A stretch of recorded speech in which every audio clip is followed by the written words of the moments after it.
in a look at economies. The big emerging economies, China, India, Russia and Brazil, have for years been seen as the booming places that will power global growth. But they've all been slowing, some very sharply, and we look at what this turnaround means. My colleague Ryan Avent argues that it may be more than just a temporary deceleration. The last 10 years was in some important way unique, and we aren't going to see the same kind of thing again. What do you mean by that? Right, well, I think there are a few factors that came together to make it the sort of shock that we just can't be replicated very easily. One, I think, was just the presence of China as this enormous economy, the world's most populous country, that was still very poor, and that, you know, once it got the right policies in place, was able to sort of spring forward at a very rapid pace.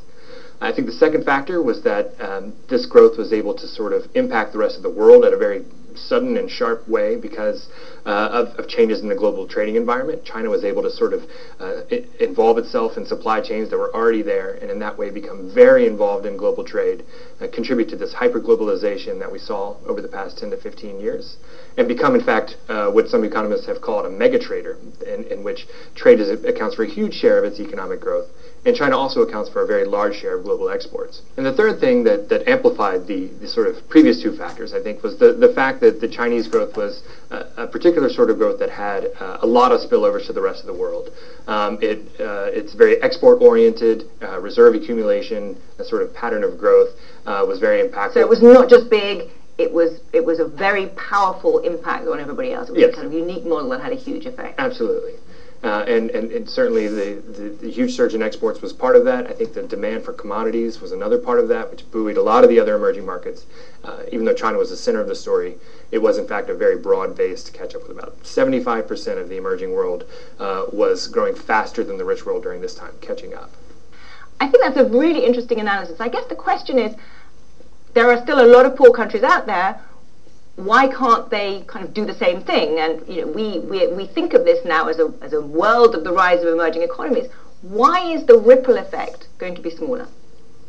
Well, I think it's important to point out that there will be additional catch-up, that other emerging markets are going to continue to grow, and that China and India will continue to grow and sort of expand their share of the global economy. But I don't think they'll do it in quite the same disruptive and rapid way that they did over the past decade.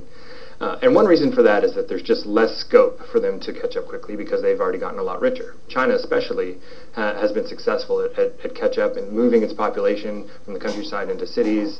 It's maxed out its industrial capacity, I think. And so there's just less room for it to duplicate what it's done before. The other thing that comes through from your analysis that really strikes me is that there was a time during the peak of the emerging market boom when I think we began to confuse the potential for catch-up growth with the inevitability of it. I think we just assumed that economies would be growing very fast for a very long time. And I think what we've learned with this slowdown, particularly say in a country like India or in a country like Brazil, is that the potential for catch-up really doesn't necessarily mean that it will happen. And it never happened in history. You know, emerging economies stayed poor. Poor countries stayed poor because they failed to fulfill their potential.